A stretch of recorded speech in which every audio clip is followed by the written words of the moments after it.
सबसे पहला पॉइंट कि आप लोग को ये चेक करना है कि हैलोफॉर्म रिएक्शन में मिथाइल कीटो फॉर्म होना चाहिए या मिथाइल हाइड्रोक्सी होना चाहिए या मिथाइल के ठीक बगल वाले कार्बन पे कोई एक ऐसा लिविंग ग्रुप होना चाहिए जो कि मॉडरेट टाइप का लिविंग ग्रुप हो। सबसे पहला HCHO में कोई मिथाइल कीटो नहीं है। CH3CHO it will show haloform, कारण इसका स्ट्रक्चर है CH3C डबल बॉन्डेड OH। ये मिथाइल कीटो होने के कारण ये हैलोफॉर्म रिएक्शन शो करेगा। Remember, acetaldehyde is the only aldehyde which can show halloform reaction. सोच के देखो, acetaldehyde is the only aldehyde which can show halloform reaction. इसके अलावा आप कोई भी aldehyde इमेजिन कीजिए, जैसे ही कार्बन बढ़ेगा मिथाइल कीटो रहेगा नहीं। जैसे ठीक इसके नीचे वाला एग्जांपल है CH3CH2CHO। अगर इसका स्ट्रक्चर देखा जाए तो ये बन जाएगा CH3CH2C डबल बॉन्डेड OH। यहां पर कोई मिथाइल कीटो नहीं है। मिथाइल कीटो होगा तो हैलोफॉर्म रिएक्शन होगा, नहीं तो नहीं होगा। इसलिए हम लोग कह सकते हैं कि CH3CHO is the only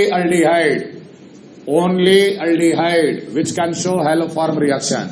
Only aldehyde which can show haloform reaction. Next, CH3CH2CHO, क्या ये haloform reaction शो करेगा? ये haloform reaction शो करेगा? नहीं। जिसे डाउट हो पूछ लेना। CH3COCH3 मिथाइल कीटो होने के कारण हैलोफॉर्म रिएक्शन। इस केस में डेफिनेटली मिथाइल कीटो होने के कारण हैलोफॉर्म रिएक्शन। एक बात और, मैं ये कहा था कि कार्बोनिल रेजोनेंस में अगर इन्वॉल्व है तो कभी भी हैलोफॉर्म नहीं होता, but the resonance should be lone pair sigma pi का कॉन्जुगेशन। लोन पेयर का कॉन्जुगेशन, कोई पाई बॉन्ड का कॉन्जुगेशन नहीं। बेंजीन का पाई बॉन्ड और इसका pi bond no doubt conjugated है, लेकिन बेंजीन का प्लस एम बहुत नेग्लिजिबल होता है, वेरी लेस। बेंजीन का प्लस एम तो मिथाइल के हाइपर कॉन्जुगेशन से भी कम रहता है। समझ में आ रहा है? इसलिए पाई का कॉन्जुगेशन नहीं देखा जाएगा। ओनली लोन पेयर रेजोनेंस में इन्वॉल्व नहीं होना चाहिए कार्बोनिल के साथ। ये बात समझ में आ रहा है? Therefore it will show haloform. PHCOPH, no methyl keto, it will not show. This one methyl keto होने के कारण ये शो करेगा। अगले में ध्यान दो, C डबल बॉन्डेड OCH3। एक बात और, ये दो कार्बोनिल जब एडजेसेंट होते हैं तो देखने में लगता है कि पाई सिग्मा पाई का कॉन्जुगेशन है, लेकिन इन दोनों पाई बॉन्ड के बीच में कभी भी रेजोनेंस नहीं होता। क्योंकि अगर रेजोनेंस करा दोगे तो एक ऑक्सीजन पे पॉजिटिव चार्ज आ जाएगा 6 इलेक्ट्रॉन के साथ, विच इज हाईली अनस्टेबल। कोई ऐसा कैनोनिकल फॉर्म जो कि हाईली अनस्टेबल है, उसे हम लोग कैनोनिकल फॉर्म एक्सेप्ट नहीं करते। नो रेजोनेंस, मिथाइल कीटो हैलोफॉर्म रिएक्शन ये शो करेगा। अगले में मिथाइल कीटो है ही नहीं, नो हैलोफॉर्म। अगले में मिथाइल कीटो इज प्रेजेंट। इस पार्ट से हमें इस पार्ट का कोई इंट्रैक्शन नजर नहीं आ रहा, नो रेजोनेंस। इसलिए ये मिथाइल कीटो बिल्कुल इंडिपेंडेंट है, इसलिए ये हैलोफॉर्म रिएक्शन शो करेगा। सिमिलरली हैलोफॉर्म रिएक्शन शो करेगा। एक तरफ एसिड, एक तरफ मिथाइल कीटो, नो इंट्रैक्शन, इसके वजह से ये हैलोफॉर्म रिएक्शन शो करेगा। यहां तक समझने में किसी को कोई दिक्कत? ये CH3C डबल बॉन्डेड हो, मिथाइल कीटो है, हैलोफॉर्म शो करेगा ही करेगा।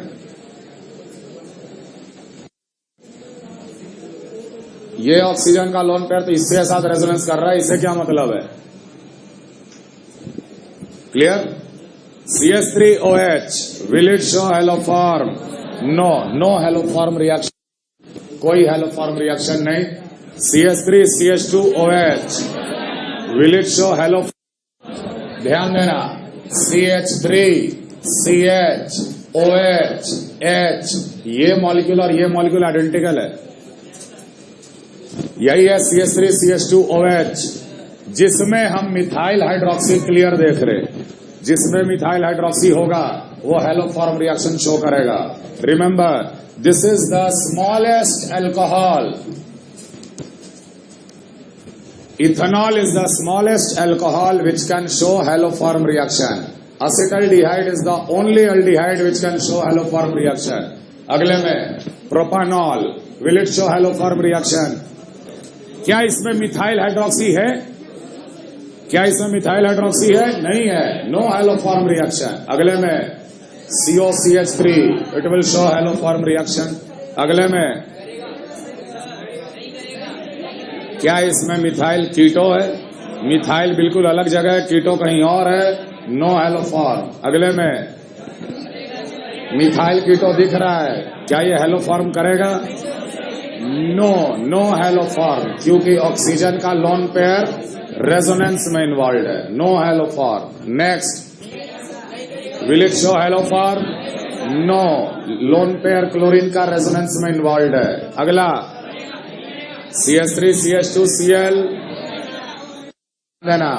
जैसे ही इसको हैलोजन और अल्काली में लिया जाएगा, OH माइनस कार्बन पे अटैक करके Cl को बाहर निकाल दिया और ये बन जाएगा CH3 CH OH H, CH3 CH2 OH, methyl hydroxy.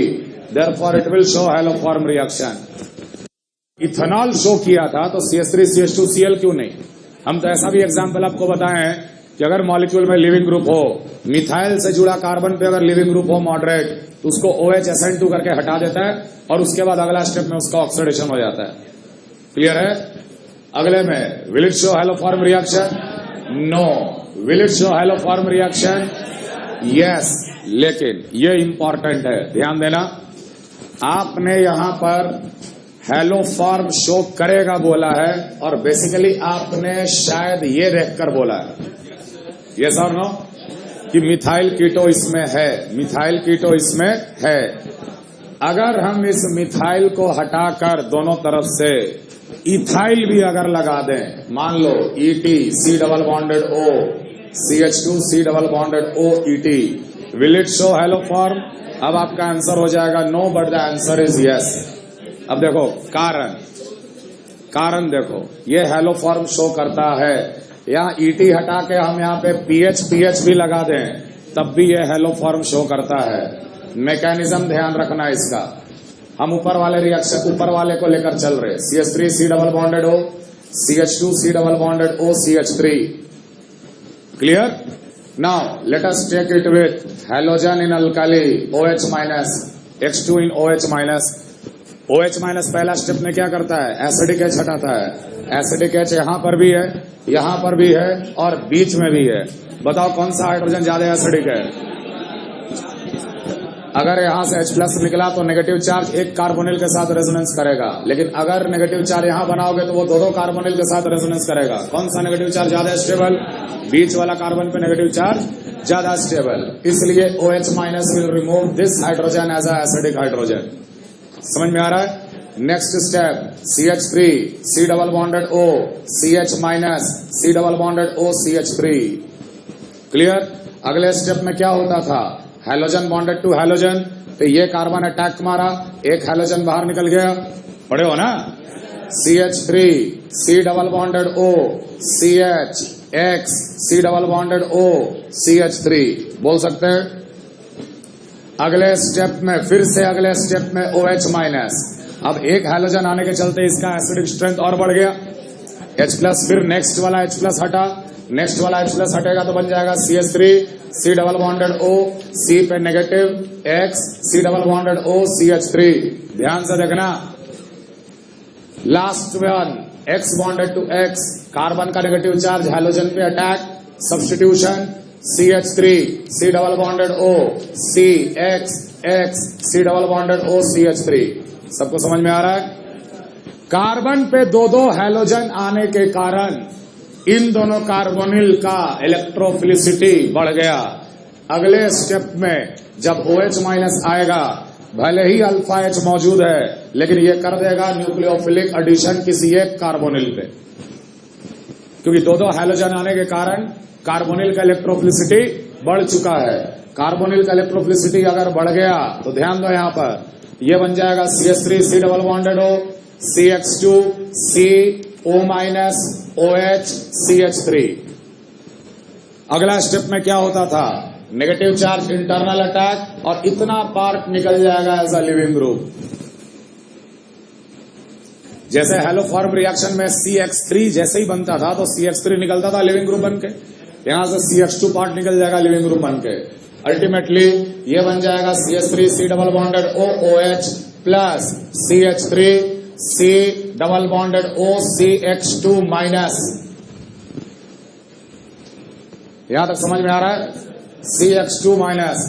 अब ये इंटरेक्ट किया the third molecule of halogen. याद करो लास्ट स्टेप जिसमें मिथाइल कीटो होता था उसमें भी एक एक करके H+ हटता था और एक एक करके हैलोजन लगता था। तीसरा हैलोजन लगने के पहले ऐसा ही कुछ बनता था जिसमें मिथाइल कीटो था, है कि नहीं?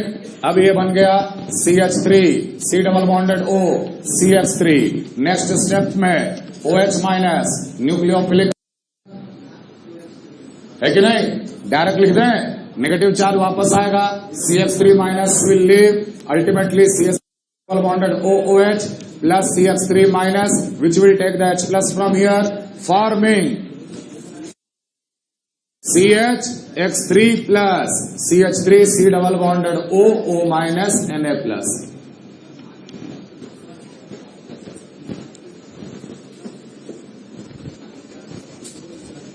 क्लियर है?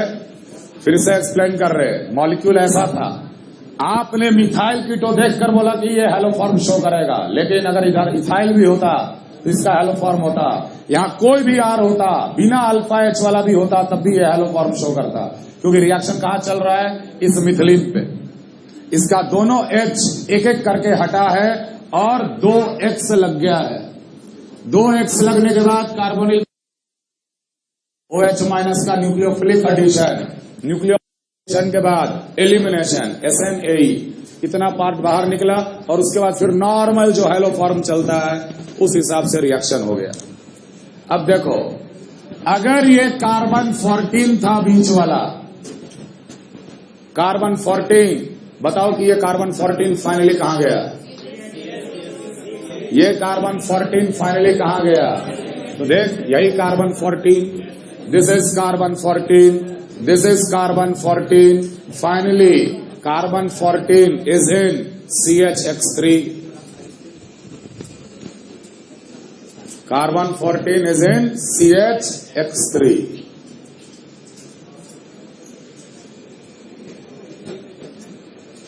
क्लियर? क्लियर? तो हम लोग क्या देखकर बोलेंगे कि हैलोफॉर्म होगा कि नहीं होगा? अगर 2 C डबल बॉन्डेड O के बीच में एक मिथिलीन अगर है तो that will show haloform reaction. यार यही कारण था कि अगर ये दोनों इधर इथाइल भी करते तो ये हैलोफॉर्म शो करेगा, हैलोफॉर्म रिएक्शन शो करेगा। क्लियर?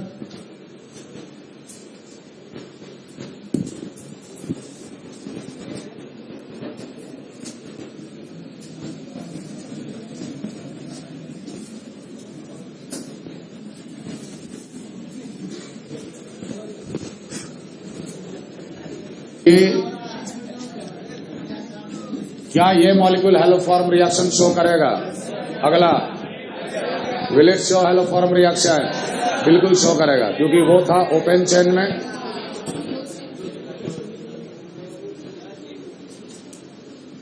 वो मॉलिक्यूल था ओपन चेन में और ये मॉलिक्यूल हम दे दिए साइक्लिक में। सेम मैकेनिज्म है, इसका भी हैलोफॉर्म रिएक्शन होगा। हैलोफॉर्म का मैकेनिज्म के बेसिस पे complete the following.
Complete the following.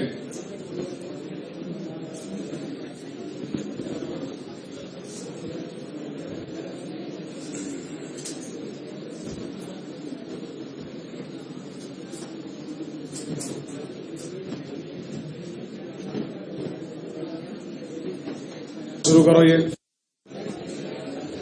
सीधे शॉर्टकट क्या बताए थे कि अगर हैलोजन अल्कली रहा तो मिथाइल वाला पार्ट जो रहेगा वो हैलो फॉर्म में जाएगा, है ना, और जो बचा हुआ पार्ट है वो salt of carboxylic acid. Simply अगर ये पीएच सी डबल बॉन्डेड हो है, मिथाइल पार्ट कहां चला जाएगा, हैलो फॉर्म। हैलोजन कौन सा है, Br, we will get CH Br3+। Salt कौन सा बनाएंगे, पीएच सी डबल बॉन्डेड हो, PH C double bonded O minus Na+ या K+, डिपेंड कर रहा है यहाँ पे NaOH का इस्तेमाल हुआ है कि KOH का इस्तेमाल हुआ है। अगले में भी सेम, सी डबल बॉन्डेड हो CH3, मिथाइल कीटो, मिथाइल पार्ट कहां जाएगा, हैलो फॉर्म में। यहां पर कौन सा हैलो फॉर्म मिलेगा, CHI3। और सबको मैंने बता दिया पिछले क्लास में कि ये येलो प्रेसिपिटेट होता है, इसे हम लोग आयोडोफॉर्म टेस्ट के नाम से भी जानते हैं। Whenever iodine and NaOH, it is called iodoform test. Iodoform test, ये आयोडोफॉर्म टेस्ट किसके लिए होता है, जिस मॉलिक्यूल में मिथाइल कीटो है या जिस मॉलिक्यूल में मिथाइल हाइड्रोक्सी है उसको I2NaOH के साथ ट्रीट करने से येलो प्रेसिपिटेट मिलता है। Clear, CHI3 yellow precipitate. और एसिड कौन सा मिलेगा, HC double bonded O minus Na+। Clear, इस केस में C double bonded O CH3, methyl part कहां गया, हैलो फॉर्म। कौन सा हैलो फॉर्म मिलेगा, CHCl3+, इतना पार्ट क्या हो जाएगा, सॉल्ट ऑफ एसिड। ये बन जाएगा C double bonded O minus Na+। अगला इंपॉर्टेंट सवाल है, ध्यान रखना, NaOH या KOH के बदले अगर कैल्शियम हाइड्रोक्साइड का यूज किया जाए, मैकेनिज्म तो वही चलेगा। कैल्शियम हाइड्रोक्साइड अगर यूज करेंगे तो हम लोग को सॉल्ट किसका मिलेगा, कैल्शियम, है ना। और कैल्शियम का सॉल्ट को जब हीट करते हैं तो वो हो जाता है कैल्शियम डिस्टिलेशन। ये भी पढ़ा चुके हैं क्लास में। कीटो पार्ट, तो इतना पार्ट चला गया हैलो फॉर्म। कौन सा हैलो फॉर्म मिलेगा, CHCl3। लेकिन सॉल्ट कौन सा मिलेगा बेटा, इतना पार्ट का कैल्शियम सॉल्ट, है ना। तो हम लोग लिखेंगे CH3 CH2 C double bonded O minus का whole twice Ca, calcium salt, dibasic है ना कैल्शियम, तो RCOO का ट्वाइस Ca। अगर Na+ या K+ रहता तब तो मोनोबेसिक का सॉल्ट बनता है, लेकिन यहां चूंकि कैल्शियम हाइड्रोक्साइड का इस्तेमाल हो रहा है तो हम लोग को मिलेगा कैल्शियम सॉल्ट। और हैलो फॉर्म रिएक्शन में कैल्शियम सॉल्ट बना के कैल्शियम डिस्टिलेशन आराम से कराया जा सकता है। अगर इसको हीट किया जाएगा तो कौन सा प्रोडक्ट बनेगा बताओ, आइडेंटिफाई करो। यहां का R कौन है, सिर्फ इतना, समझ में आ रहा है। और आंसर क्या लिखते थे, RCOR। तो यहां पर आंसर हो जाएगा CH3 CH2 C double bonded O CH2 CH3। ये सबको समझ में आ रहा है, क्लियर है। हैलो फॉर्म रिएक्शन में हमें सॉल्ट ऑफ कार्बोक्सिलिक एसिड मिलता है, लेकिन अगर हम लोग कैल्शियम हाइड्रोक्साइड का इस्तेमाल कर लेंगे तो कैल्शियम का सॉल्ट मिलेगा कार्बोक्सिलिक एसिड का।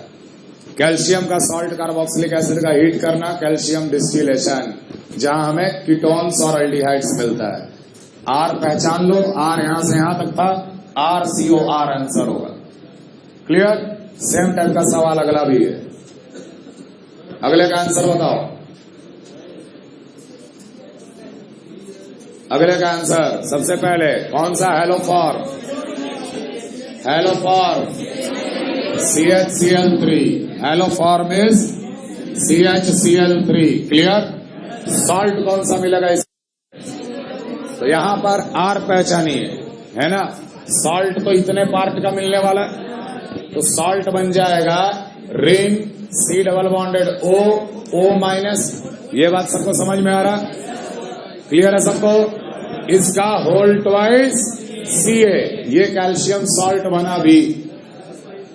अब अगर इस सॉल्ट को हम लोग हीट करेंगे, कैल्शियम डिस्टिलेशन RCOR, यहां पर R क्या है, इतना पार्ट R है ना, तो ये बन जाएगा 5 नंबर का ring, C double bonded O, और फिर से 5 नंबर का रिंग, 6 नंबर का रिंग। क्लियर है ये चीज?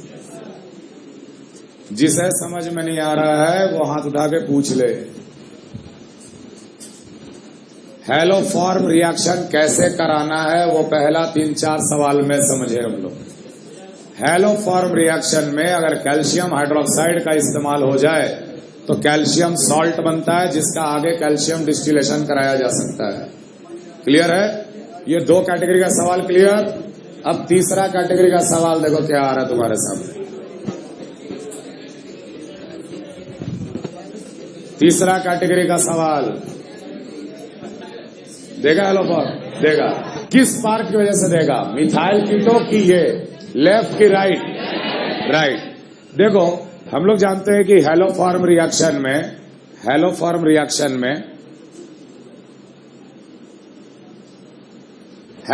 का रिएक्शन में एक एक करके H+ हटता है और एक एक करके हैलोजन जुड़ता है। तुम ये मान के चलो कि यहां पर एक H निकल के एक Cl पहले से जुड़ चुका है। अब रिएक्शन आगे बढ़ेगा तो फिर से अब 2 H हटेगा और 2 और हैलोजन जुड़ेगा, लेकिन हम लोग हैलोजन चेंज मार दिए। हैलोजन कौन सा लिए हैं? आयोडीन। तो ऑब्वियस सी बात है कि यहां से 2 H हटेगा तो 2 I लगने वाला है, और जब मैकेनिज्म कंप्लीट होगा तो इतना पार्ट फिर बाहर निकल जाएगा। बताओ इसमें हम लोग को हैलोफॉर्म क्या मिलेगा? इसमें हैलोफॉर्म CI2Cl H, मैंने लिख सकते हैं CHI2Cl प्लस CH3COONA। अब हैलोफॉर्म डिसाइड करना है। अगले में देखो 2 ब्रोमीन पहले से जुड़ा हुआ है, कोई दिक्कत नहीं। अब तीसरा H हटना है और तीसरा हैलोजन लगेगा, और उसके बाद न्यूक्लियोफिलिक एडिशन होगा, है कि नहीं? तीसरा हैलोजन कौन सा लग जाएगा? Cl। तो ये पार्ट अगर बाहर आया तो हम लोग का हैलोफॉर्म क्या मिलेगा? CHClBr2 plus CH3COONA। सबको समझ में आ रहा है ये चीज? क्लियर है ये चीज? अब देखो आखिरी वाला सवाल इसलिए इंपॉर्टेंट है कि सवाल देखने से गलत लगता है, लेकिन सवाल बिल्कुल 100% सही है। हम लोग इस्तेमाल कर रहे हैं I2OH- का, लगता है कि हैलोफॉर्म मिलेगा CHI3, लेकिन आयोडीन लगा हुआ कोई चीज नहीं मिलता। अरे यहां तो ऑलरेडी 3 OH हट चुका है। आयोडीन OH- में OH- से सीधे अटैक मार देगा। यहाँ हैलोफॉर्म कौन सा मिलेगा? CHCl3 plus CH3C+OONA। तो भले ही हम लोग आयोडोफॉर्म का रिएजेंट लिए थे, लेकिन क्लोरोफॉर्म मिल गया। लुक्स लाइक की गलत सवाल, लेकिन सही है ये सवाल, क्योंकि इसमें तीनों हाइड्रोजन ऑलरेडी रिप्लेस हो चुके थे। हैलोफॉर्म तो इसमें क्लोरोफॉर्म निकलना ही था। क्लियर है? तो पहला कैटेगरी हैलोफॉर्म रिएक्शन कराना, दूसरा कैटेगरी कैल्शियम सॉल्ट, और तीसरा कैटेगरी ये टाइप का सवाल। बिल्कुल क्लियरली ध्यान में रखिएगा हैलोफॉर्म में। Clear everyone? बोलिए। हीट करेंगे तो क्लोरोफॉर्म का प्रिपरेशन इंपॉर्टेंट है। Chloroform is a very important substance. It is used for anaesthesia.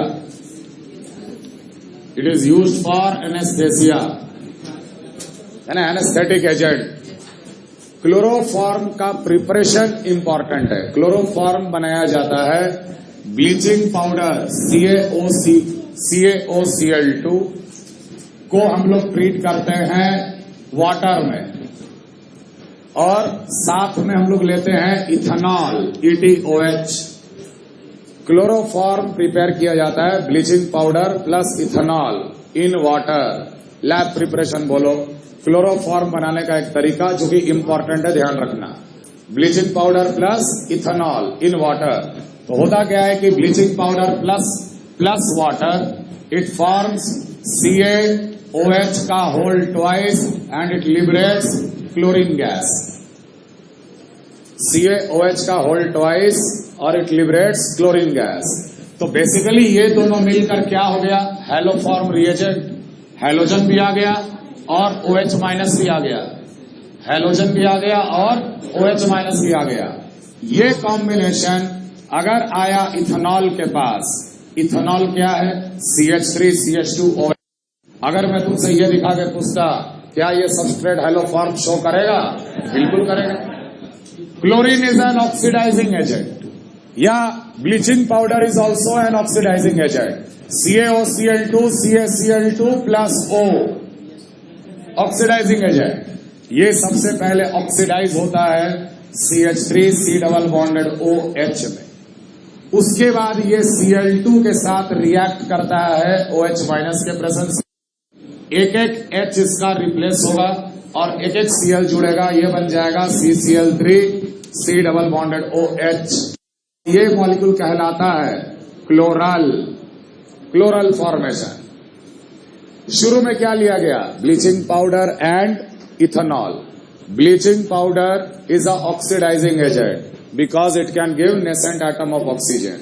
Bleaching powder plus water, calcium hydroxide plus chlorine. Chlorine भी अपने आप में ऑक्सीडाइजिंग एजेंट है। तो बेसिकली ये दोनों मिलकर इसे ऑक्सीडाइज किए पहले एल्डिहाइड में। मिथाइल कीटो आ गया, मिथाइल कीटो में मिथाइल का एक H प्लस हटेगा और 3 Cl जुड़ेगा इसमें। क्लियर। और लास्ट स्टेप में क्या होता था, OH माइनस आकर इसमें न्यूक्लियोफिलिक एडिशन, हैलोफॉर्म निकलना। हैलोफॉर्म यहां पर क्या निकलेगा, CHCl3 और सॉल्ट HCOO का whole Ca, calcium formate plus chloroform. तो क्लोरोफॉर्म का प्रिपरेशन याद रखिएगा, कॉपी कर लो। Is tested with AgNO3 before use. Chloroform को यूज करने के पहले उसे AgNO3 के साथ टेस्ट क्यों किया जाता है? या दूसरा सवाल, सेम आंसर है उसका, why CHCl3 is stored in a dark bottle completely filled up to the rim,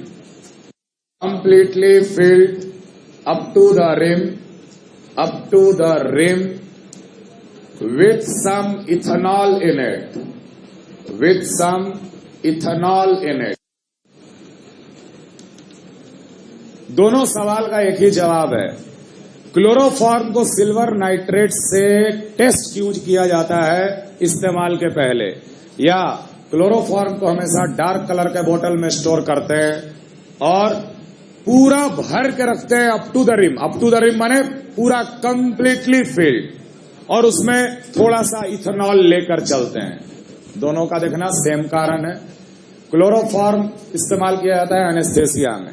anaesthesia किसी का करना है, उससे पहले क्लोरोफॉर्म को टेस्ट किया जाता, क्योंकि क्लोरोफॉर्म ऑक्सीजन और लाइट के प्रेजेंस में कन्वर्ट हो जाता है phosgene gas. Phosgene gas is very very poisonous. समझ में आ रहा है? तो ये हम लोग चेक करते हैं कि कहीं कोई फॉस्जीन गैस का ट्रेस तो नहीं बन गया है। बेसिकली क्या होता है कि HCCl3 यही क्लोरोफॉर्म है, जब ये ऑक्सीजन के कांटेक्ट में आएगा, बहुत सिंपल सा मैकेनिज्म है, ध्यान रखना। Oxygen O single bonded O और 2 unpaired electron. Molecular orbital theory के अनुसार ऑक्सीजन के पास 2 अनपेयर्ड इलेक्ट्रॉन है। हम लोग कभी कभी ऑक्सीजन को इस तरीके से भी रिप्रेजेंट करते हैं। ये O डॉट क्या करता है कि सबसे पहले H डॉट निकाल लेता। H डॉट निकालने के बाद ये क्या बन जाएगा, HOO डॉट, और इस कार्बन पे क्या बच गया, एक डॉट। कार्बन का रेडिकल और ऑक्सीजन का रेडिकल दोनों आपस में कंबाइन कर लेते, बनेगा सबसे पहले HOOCCl3। कार्बन हाइड्रोजन का बॉन्ड बहुत इजीली हाइड्रोपेरोक्साइड में कन्वर्ट हो सकता है by mechanism, this radical mechanism. Chloroform सबसे पहले बना hydroperoxide. Such compounds are called hydroperoxide. अब ये हाइड्रोपेरोक्साइड क्लोरोफॉर्म का दूसरा मॉलिक्यूल के साथ CHCl3 लाइट के प्रेजेंस में यहां हो जाता है homolytic cleavage, oxygen bonded to oxygen में। ये O डॉट और ये O डॉट, ध्यान रखना, ये O डॉट यहां से H निकाला तो क्या बन जाएगा, HOCCl3, और HO डॉट जो बचा है वो इस कार्बन डॉट के साथ अगर जुड़ गया तो क्या बनेगा, HOCCl3। तो ये दोनों आपस में इंटरेक्ट करके बना लेते हैं HOCCl3 का 2 मोल। फाइनली ये डिकम्पोज कर जाता है लाइट में C double bonded OCl and Cl, 2 molecule phosgene का प्लस 2 मॉलिक्यूल HCl का, यही है COCl2। Phosgene is highly poisonous gas. अब अगर क्लोरोफॉर्म के सैंपल में ये फॉस्जीन आ चुका है तो वो इम्प्योर हो चुका है, लेकिन ये भी बात तय है कि अगर फॉस्जीन आया है तो साथ में HCl भी आया है। जैसे ही हम लोग सिल्वर नाइट्रेट ऐड करते हैं तो silver nitrate AgNO3 basically HCl के साथ रिएक्ट करके दे देता है AgCl का precipitate, which is a white coloured precipitate. अगर क्लोरोफॉर्म के सैंपल में GNO3 डालते ही व्हाइट प्रेसिपिटेट मिला, मतलब कि HCl है, और अगर HCl है तो साथ में फॉस्जीन भी है, देयरफॉर डिक्लेयर हो जाता कि वो इम्प्योर है, उसको यूज नहीं करना है। सेकंड आंसर भी आपको समझ में आ रहा होगा। क्यों हम लोग आधा बोतल क्लोरोफॉर्म क्यों नहीं रखते, क्योंकि आधा बोतल क्लोरोफॉर्म के ऊपर क्या होगा, एयर होगा, ऑक्सीजन के साथ कंबाइन करके फॉस्जीन बना देगा। तो क्लोरोफॉर्म जब भी स्टोर किया जाता है completely up to the rim with some ethanol in it. Ethanol इसलिए डालते हैं कि अगर 2-4 बबल फॉस्जीन का बन गया तो फॉस्जीन इथेनॉल के साथ रिएक्ट कर जाता है। ये phosgene COCl2 reacts with ethanol ETOH to form C double bonded O OET। इसलिए हम लोग इथेनॉल भी 2-4 बूंद लेकर चलते हैं उस जिस बॉटल में क्लोरोफॉर्म को स्टोर किया गया है। बात समझ में आ रहा, क्लियर है? तो दोनों सवाल का एक ही आंसर, क्लोरोफॉर्म को क्यों हम लोग टेस्ट करते हैं AgNO3 से, या क्लोरोफॉर्म को पूरा अप टू द रिम क्यों भरकर स्टोर करके रखा जाता है, ताकि फॉस्जीन ना बने। Clear? Phosgene is highly poisonous. तो ये था आपका हैलोफॉर्म रिएक्शन, बहुत ही रिएक्शन। हाँ, परकिंस कंडेंसेशन।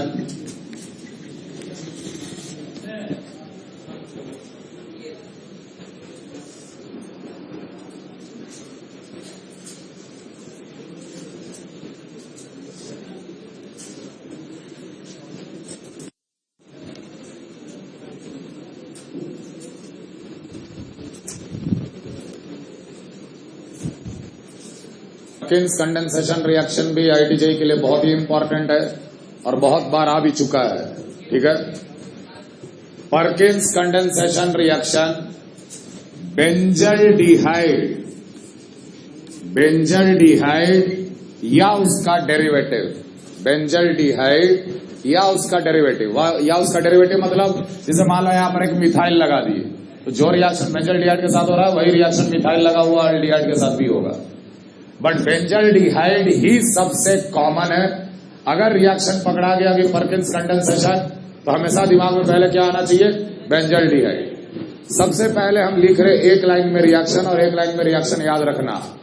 परकिंस में बेंजल्डिहाइड को जब हम लोग CH3CO का होल ट्वाइस O और साथ में CH3C double bonded OONA followed by hydrolysis and heat, इतना रिएजेंट है परकिंस रिएक्शन में। सोडियम और ये है बेटा एसिटिक अनहाइड्राइड। एसिटिक अनहाइड्राइड लिखने का बहुत तरीका है। CH3CO का होल ट्वाइस O लिखा हुआ है, या सीधे लिख दिए CH3 C double bonded O C double bonded O CH3 acetic anhydride. हमें पता है कि इतने पार्ट को क्या बोला जाता है, AC असीटा ग्रुप। तो कभी कभी लिखा हुआ रहता है AC2O का होल ट्वाइस, AC का होल ट्वाइस O AC2O, बस AC2O खाली लिखा रहेगा, AC2O। ये AC ये भी AC, तो AC2O दिस ऑल आर, ये सारे के सारे क्या रिप्रेजेंट कर रहे हैं, एसिटिक अनहाइड्राइड, एसिटिक एसिड का अनहाइड्राइड। बेंजल्डिहाइड को जब acetic anhydride sodium acetate followed by hydrolysis heat के साथ ट्रीट किया जाता है तो हमें मिलता है बेंजीन पे लगा हुआ CH double bonded CH bonded to C double bonded OOH and this acid is called cinnamic acid। Benzaldehyde से सिन्नामिक एसिड बनने का तरीका, जहां से सिन्नामिक देखो तुरंत दिमाग में आना चाहिए कि वो परकिंस रिएक्शन है। एक लाइन में ये रिएक्शन याद रखना, मैकेनिज्म अभी हम बताएंगे और साथ में ये भी हम बताएंगे कि ये कोई जरूरी नहीं है कि हमेशा एसिटिक एसिड का सॉल्ट और एसिटिक एसिड का ही अनहाइड्राइड लिया जाए।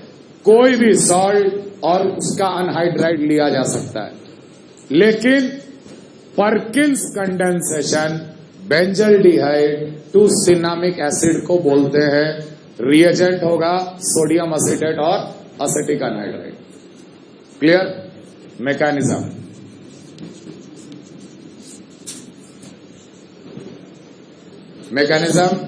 सबसे पहले जो सोडियम एसीटेट है CH3COONA plus anhydride CH3C double bonded O C double bonded O CH3 सबसे पहले होता है एसिड बेस रिएक्शन। एसिड का अल्फा कार्बन पे जो हाइड्रोजन है वो acidic in nature, acid base reaction. Acid base reaction के बाद ये बन जाएगा CH3C डबल बॉन्डेड OOH और ये बन जाएगा CH2 पे minus C double bonded O C double bonded O CH3। Acid base reaction सबसे पहले first step acid base reaction.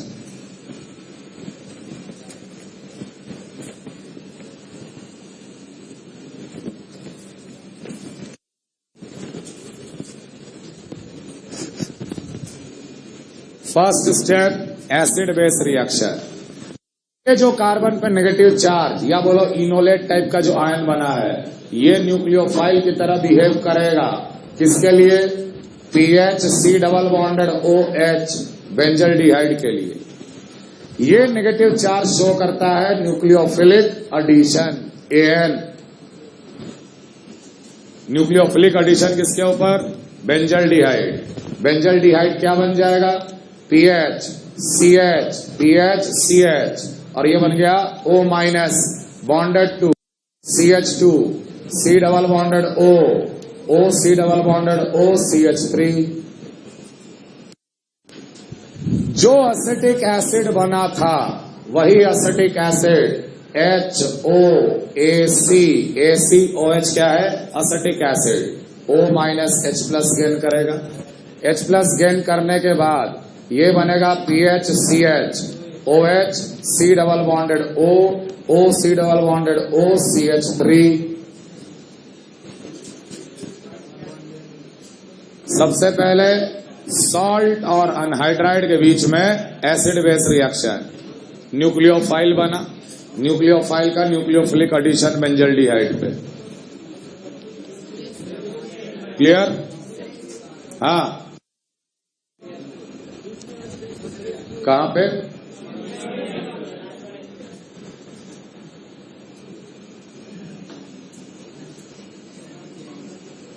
Next step में ध्यान देना, हाइड्रोलिसिस H3O प्लस वाटर का मॉलिक्यूल ही न्यूक्लियोफिलिक एडिशन कर देगा। यहां पर ये एसिड डेरिवेटिव है और एसिड डेरिवेटिव में इतना पार्ट क्या है? Leaving group.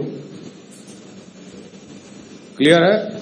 वाटर अगर न्यूक्लियोफाइल की तरह अगर जुड़ा तो ये बनेगा PHCHOH C पे O minus OH2 with positive OC double bonded OCH3, negative charge internal attack करा, इतना पार्ट लिविंग ग्रुप की तरह बाहर निकल जाएगा।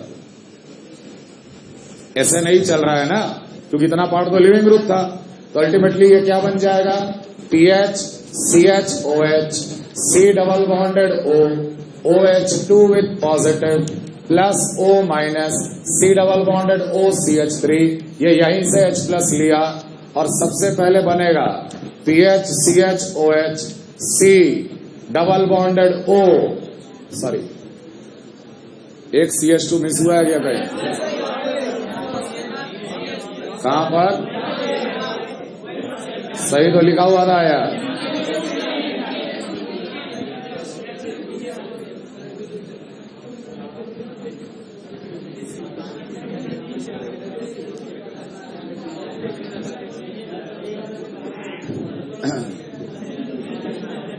एक सेकंड,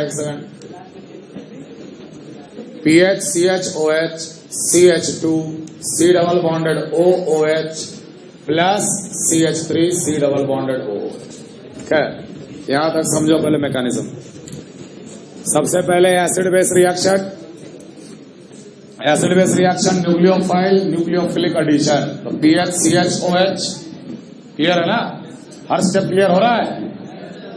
हाइड्रोलिसिस में अलग से दिखा रहा हूं। हाइड्रोलिसिस क्या है, वाटर के साथ इंटरेक्शन, फाइल वाटर न्यूक्लियोफिलिक एडिशन हुआ, उसके बाद नेगेटिव चार्ज वापस आएगा, लिविंग ग्रुप की तरह इतना पार्ट बाहर निकल गया।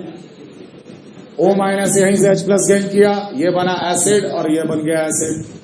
लेकिन ये किस कैटेगरी का एसिड है, एसिड के हिसाब से अल्फा बीटा, और beta hydroxy acid on heating, beta hydroxy acid on heating OH निकला, H प्लस निकला।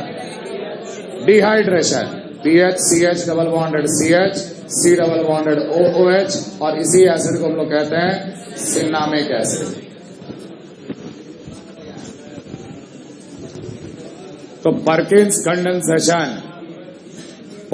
कंडेंसेशन में न्यूक्लियोफिलिक एडिशन के बाद हाइड्रोलिसिस भी एक बाय डिफॉल्ट स्टेप है। घबराओ मत, इतना बड़ा मैकेनिज्म आपको हर जगह लगाना नहीं पड़ेगा, इसका भी शॉर्टकट है।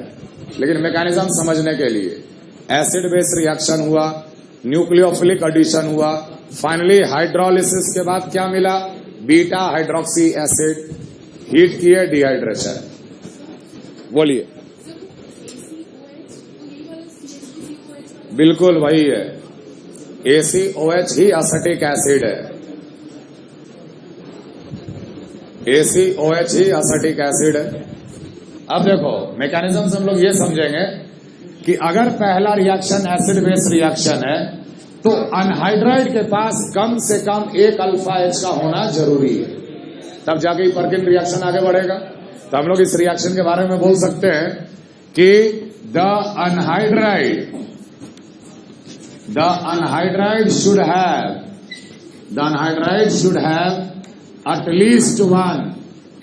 at least one alpha H।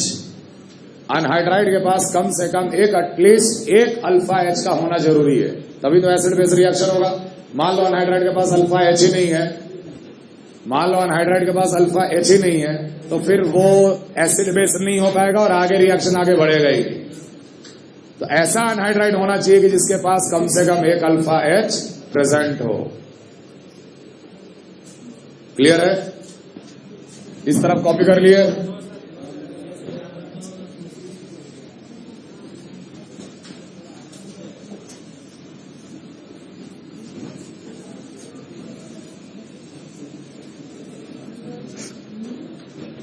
Copy कर लिए इधर, ठीक है। अब देखो, जैसे मान लो अनहाइड्राइड हम लिखे एटलीस्ट वन अल्फा H होना जरूरी है, ये समझ में आ रहा है। अगर अनहाइड्राइड मान लो कुछ इस टाइप का रहा, फॉर्मिक अनहाइड्राइड, क्या ये फॉर्मिक अनहाइड्राइड इस्तेमाल किया जा सकता है पर्किंस कंडेंसेशन में? क्या ये फॉर्मिक एसिड इस्तेमाल किया जा सकता है? अल्फा कार्बन ही नहीं है, अल्फा H ही नहीं है, ये कभी भी इस्तेमाल नहीं हो सकता। Similarly PH C double bonded O, C double bonded O, PH कभी इस्तेमाल हो सकता है? अल्फा कार्बन है लेकिन वहां पे कोई हाइड्रोजन नहीं, it cannot be use. Similarly Me3C C double bonded O, O C double bonded O, CMe3, क्या इस अनहाइड्राइड का हम लोग इस्तेमाल कर सकते हैं परकिंस रिएक्शन में? कार्बोनिल के हिसाब से अल्फा कार्बन है लेकिन वहां पे कोई भी हाइड्रोजन नहीं, ऐसे अनहाइड्राइड परकिंस रिएक्शन में इस्तेमाल नहीं किए जा सकते। कम से कम एक अल्फा एच का होना जरूरी है, तब जाके ही ये पहला स्टेप आगे बढ़ेगा।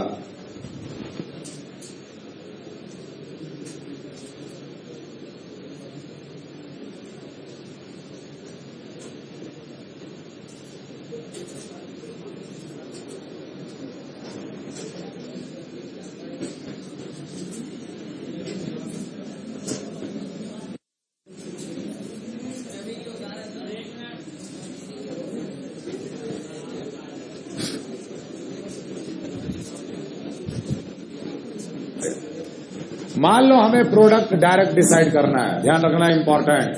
मान लो यहां पर हम इस्तेमाल किए बेंजल्डिहाइड, क्या दिया गया था? दिया गया था हमें CH3CO का होल ट्वाइस O और CH3C double O Na। Salt और अनहाइड्राइड देखकर तुरंत पकड़ लेंगे कि ये परकिंस रिएक्शन है।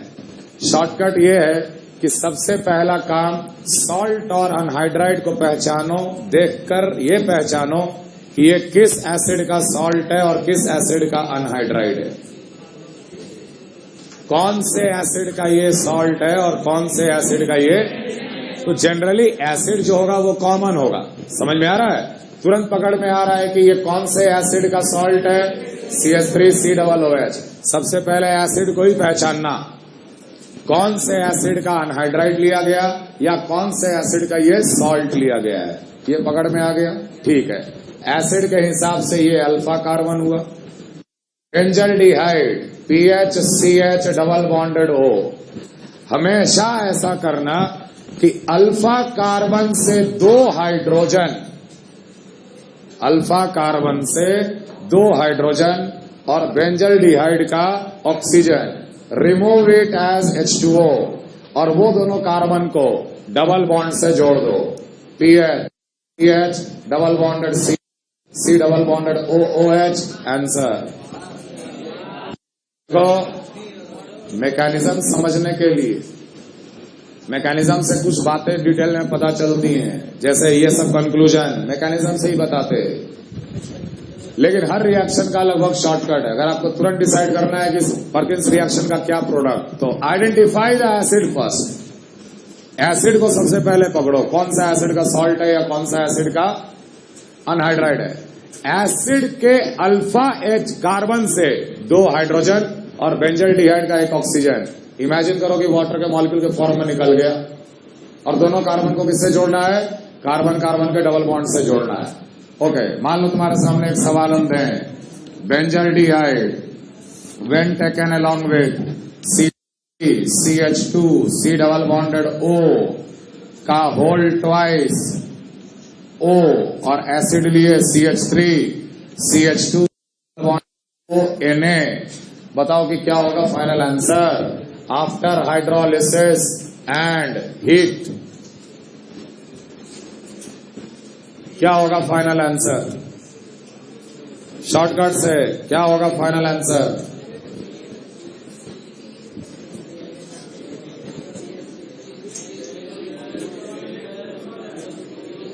शॉर्टकट से बताना होगा क्या होगा फाइनल आंसर। सबसे पहला काम क्या करना है? सबसे पहला काम एसिड को पहचानना। एसिड कौन सा है यहां पर? CH3 CH2 C double bonded O OH, ये एसिड है। सबको समझ में आ रहा है? एसिड कैसे ले रहे हैं समझ में आ रहा है? क्लियर है? अरे इसी एसिड का ये सॉल्ट है और इसी एसिड का ये अनहाइड्राइड है। एसिड पता चल गया। अब PHCHO क्या रूल कहता है? तो रूल में हड़बड़ाना मत, ये नहीं कि यहां से 2 हाइड्रोजन और ऑक्सीजन निकाल दिया और आंसर गलत। एसिड के हिसाब से अल्फा कार्बन अल्फा कार्बन से 2 हाइड्रोजन और 1 ऑक्सीजन को हटा लो एज वाटर मॉलिक्यूल, और उसके बाद हम लोग सीधे आंसर लिख सकते हैं pH, CH double bonded, C bonded two methyl, C double bonded O, OH, final answer.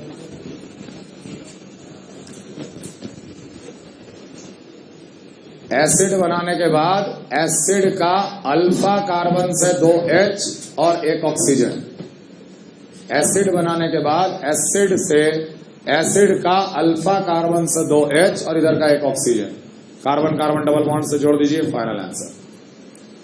उल्टा भी समझ लो कि मान लो पर्किन प्रोडक्ट दिया हुआ है और आपको ओरिजिनल सबस्ट्रेट और रिएजेंट पता करना है। एल्डोल का उल्टा याद कर क्या बोले थे?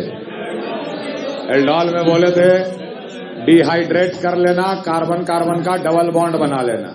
यहां कार्बन कार्बन का डबल बॉन्ड पहले से ही बना हुआ है। वही जैसे कार्बन कार्बन का डबल बॉन्ड को तोड़ दिए, एक तरफ कार्बोनिल दिखेगा, एक तरफ कार्बोनिल नहीं दिखेगा। जिस तरफ नहीं दिख रहा है वहां डबल बॉन्डेड O, और जिस तरफ दिख रहा है वहां हाइड्रोजन। समझ में आ रहा है? तो ये अगर दिया हुआ है तो हम इतना तो पकड़ ही लिए कि ये PHCHO है और CH3 CH2 C double bonded O OH है। तो आपको बेंजल डिहाइड पता चलेगा और वो एसिड पता चल जाएगा। लेकिन ये एसिड रिएजेंट नहीं है बेटा। अगर आपको रिएजेंट लिखना पड़ा तो इसी एसिड का सॉल्ट लिखना और इसी एसिड का हाइड्राइड लिखना। समझ में आ रहा है? क्लियर?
इस सवाल में एक और पॉइंट जोड़ देना, कॉन्सेंट्रेटेड OH माइनस होगा तो क्या होगा?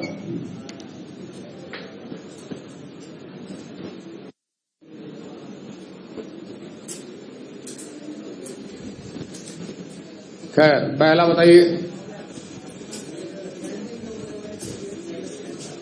OH तो है, CHO भी है, लेकिन रिएजेंट तो पर्किंस कंडेंसेशन वाला है। ठीक है, तुम्हारा लॉजिक ये भी हो सकता है कि सर ये जो O माइनस है यहां से तो अल्फा H हटाता है, एसिड बेस करता है, ये यहां से भी तो H प्लस हटा लेगा।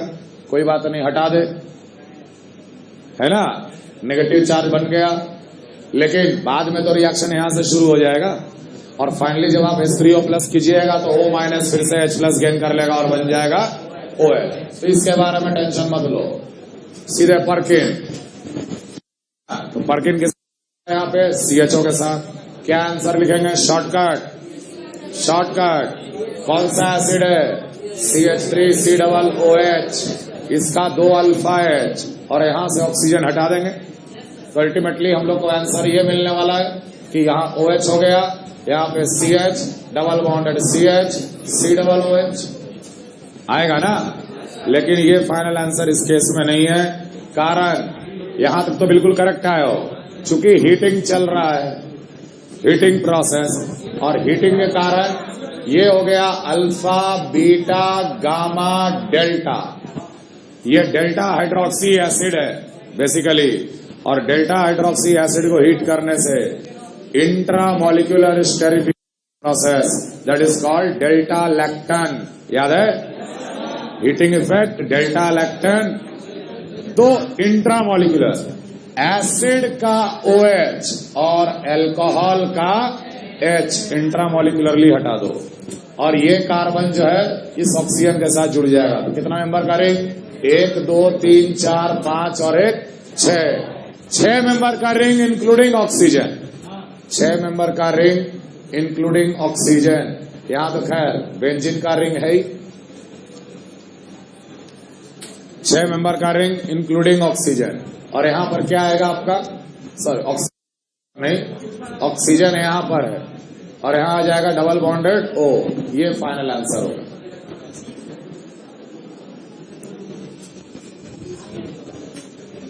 C डबल बॉन्डेड OOH है ना ये। तो एसिड का OH और अल्कोहल का H, तो कार्बोनिल को ले जाके जोड़ेंगे ना यहां। 6 मेंबर का रिंग। अगला सवाल ध्यान देना।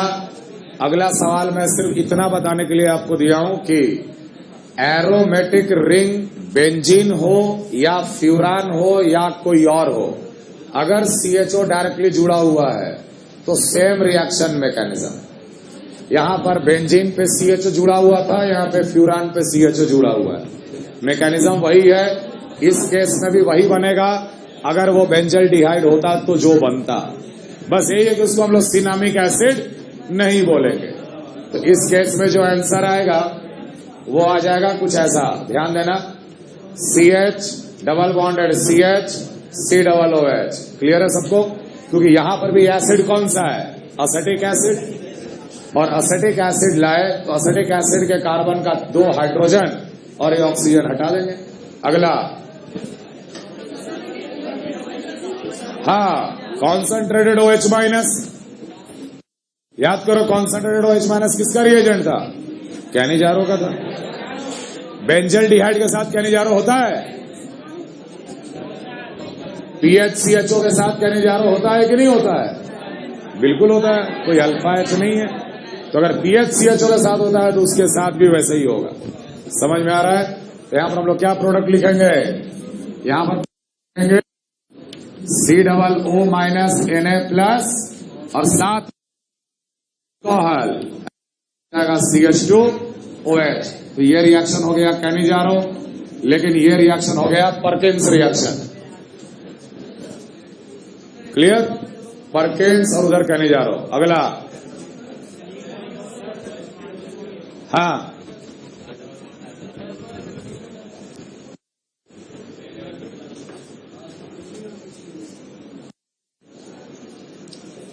PHCHO treated with sodium succinate and succinic anhydride H3O plus heat। कौन सा एसिड? शॉर्टकट से करो, कौन सा acid? Succinic acid. Very good. Succinic acid का क्या स्ट्रक्चर है? CH2 C double bonded OOH, CH2 C double bonded OOH। Rule क्या कहता है? कैसे बताए थे? एसिड के हिसाब से अल्फा कार्बन, यहां का 2 हाइड्रोजन और यहां का 1।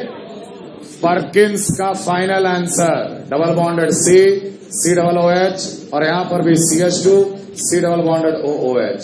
आंसर क्या चीज? यहां क्यों नहीं लिए? अपने मन से 2 मोल कभी मत एक्सेप्ट करना। अगर 2 मोल दिया है तो यहां से भी कराते और यहां से भी कराते। ये सीधे 1 mole of this plus 1 mole of this. Answer clear है? Perkin's haloform. ठीक है, अगले क्लास में कंटिन्यू करें।